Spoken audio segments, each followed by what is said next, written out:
Hello friends, मैं Abhishek Joshi, electrical engineering Birla group of companies. दोस्तों, आज हम लोग बात करेंगे सीटी के बारे में। आज मैं आपको बताऊंगा कि अगर आपसे इंटरव्यू में ये पूछ लिया जाए कि सीटी का सेकेंडरी 1 एम्पियर या 5 एम्पियर ही क्यों होता है, 20 एम्पियर 50 एम्पियर क्यों नहीं होता, तो आप क्या जवाब देंगे। तो आज के इस वीडियो में टू द पॉइंट हम लोग ये समझने की कोशिश करेंगे कि ये 1 एम्पियर और 5 एम्पियर के पीछे का टेक्निकल कॉन्सेप्ट क्या है। तो दोस्तों, बिना टाइम वेस्ट किए शुरू करते हैं। तो दोस्तों, सबसे पहले तो आपको ये चीज पता होनी चाहिए कि सीटी यानी कि करंट ट्रांसफार्मर बेसिकली क्या होता है और इसका बेसिक फंक्शन क्या होता है। तो देखिए, सीटी का मेन काम होता है हाई मैग्नीट्यूड ऑफ करंट को इस लेवल तक स्टेप डाउन कर देना कि जो आपके मेजरिंग इंस्ट्रूमेंट है यानी कि आपके जो मल्टी फंक्शंस मीटर हैं, ये इजीली उस हाई मैग्नीट्यूड ऑफ करंट को रीड कर सके और आपकी जो रीडिंग है उसे रिफ्लेक्ट कर सके, क्योंकि उसके बेसिस पर ही आप कुछ डिसीजंस लेंगे, उसके बेसिस पर ही आपके कुछ कैलकुलेशंस डिपेंड करेंगे। इसके अलावा आपके जो प्रोटेक्टिव डिवाइसेस रहते हैं यानी कि आपके जो रिले रहते हैं, ये भी उस करंट को इजीली सेंस कर सके और सर्किट ब्रेकर को ट्रिपिंग कमांड सेंड कर सके। तो बेसिकली आपके जो प्रोटेक्टिव डिवाइसेस है, आपके जो मेजरिंग इंस्ट्रूमेंट है, ये हाई मैग्नीट्यूड ऑफ करंट के हिसाब से इजीली अपनी वर्किंग को कैपेबल बना सके। इसके लिए हम लोग सीटी और पीटी यानी कि इंस्ट्रूमेंट ट्रांसफार्मर्स का यूज करते हैं।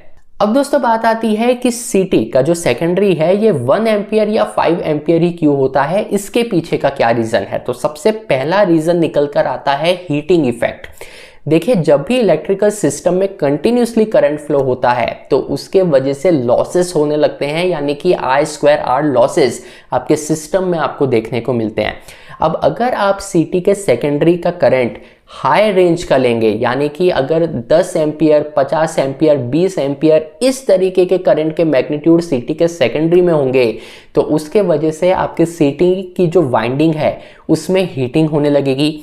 आपका जो केबल है वो केबल हीटअप होने लगेगा, जिसके वजह से आपका सिस्टम रिलायबल नहीं रह पाएगा। आपकी सिस्टम की जो रिलायबिलिटी है वो रिड्यूस होने लगेगी। इसीलिए दोस्तों, जब सीटी का सेकेंडरी हम लोग 1 एम्पियर या 5 एम्पियर लेते हैं तो उस केस में लॉसेस यानी कि I2R लॉसेस काफ़ी कम रहते हैं, जिसके वजह से हीटिंग होना, केबल में हीटिंग होना, टर्मिनल का बर्नआउट हो जाना, ये सारी चीज़ें आपको देखने को नहीं मिलती। तो ये एक पहला रीज़न है कि क्यों सीटी का जो सेकेंडरी है ये 1 एम्पियर या 5 एम्पियर इस तरीके का लोअर आउटपुट हम लोग सिलेक्ट करते हैं। दूसरा रीजन दोस्तों होता है एक्यूरेसी। देखिए, सीटी के सेकेंडरी में हम लोग या तो मीटर्स कनेक्ट करते हैं मेजरिंग पर्पस के लिए, या तो फिर आपके रिले कनेक्ट होते हैं प्रोटेक्शन पर्पस के लिए।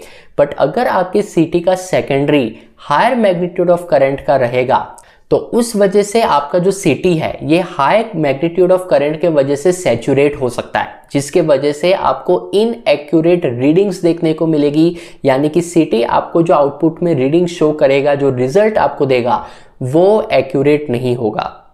इसका दोस्तों इम्पैक्ट ये होगा कि आपके सिस्टम में आपको न्यूसेंस ट्रिपिंग देखने को मिलेगी। हो सकता है कि कभी फॉल्ट लेवल पर आपका रिले ट्रिप करे ही ना, हो सकता है कि कभी फॉल्ट लेवल आने से पहले ही आपका सर्किट ट्रिप कर जाए। तो इस तरीके के जो इनकरेक्ट मेजरमेंट होते हैं, इनकरेक्ट जो रिले के फंक्शन होते हैं, ये काफ़ी हद तक डिपेंड करते हैं कि आपका जो सीटी है ये कितना एक्यूरेटली अपना रिजल्ट दे पा रहा है। तो जब आप सीटी के सेकेंडरी में 1 एम्पियर और 5 एम्पियर का आउटपुट यूज़ करते हैं तो वहाँ पर सैचुरेशन होने के चांसेस बहुत कम रहते हैं, जिसके वजह से सीटी आपको जो आउटपुट में डेटा दे रहा है वो एक्यूरेट होता है और उसके वजह से न्यूसेंस ट्रिपिंग होने के चांसेस हम लोग एलिमिनेट कर पाते हैं। तीसरा दोस्तों रीजन होता है स्टैंडर्डाइजेशन। जैसे कि पीटी के वीडियो में हमने देखा था कि आईसी के स्टैंडर्ड्स ये कहते हैं कि पीटी का सेकेंडरी 110 वोल्ट ही होना चाहिए ताकि बाकी चीज़ें उसके हिसाब से कंपेटेबल हो पाए। वैसे ही सीटी के लिए भी 1 एम्पियर और 5 एम्पियर को एक स्टैंडर्ड माना गया है, जिसके बेसिस पर ही जो मीटर्स बनते हैं, जो रिले मैन्युफैक्चर होते हैं, वो इसके कंपेटेबिलिटी के साथ ही होते हैं। तो जब ये चीज़ एक्सपेरिमेंटल लेवल पे थी, इनोवेशन लेवल पे थी, तो अलग अलग करंट रेंज को टेस्ट करके देखा गया था। उसमें से ये चीज़ एक पता चली है कि 1 एम्पियर और 5 ampere safety point of view से सबसे अच्छा है, एक्यूरेसी पॉइंट ऑफ व्यू से सबसे अच्छा है, और इसीलिए इसको स्टैंडर्ड मान के ही एक इलेक्ट्रिकल सिस्टम और पावर सिस्टम में वर्किंग की जाती है। तो दोस्तों सीटी का सेकेंडरी 1 एम्पियर और 5 एम्पियर ही क्यों होता है, ये पूछने पर सेफ्टी पॉइंट ऑफ व्यू और एक्यूरेसी पॉइंट ऑफ व्यू आपके आंसर में बिल्कुल इंक्लूड होना चाहिए। ये वीडियो आपको कैसा लगा मुझे कमेंट बॉक्स में बिल्कुल बताइएगा। आपके तरफ से कोई टॉपिक्स हो तो आप मुझे बिल्कुल कमेंट बॉक्स में लिख सकते हैं। मैं आपसे मिलता हूं अगले हफ्ते ऐसे एक इंटरेस्टिंग टॉपिक के साथ। तब तक अपना ध्यान रखिए। Good bye.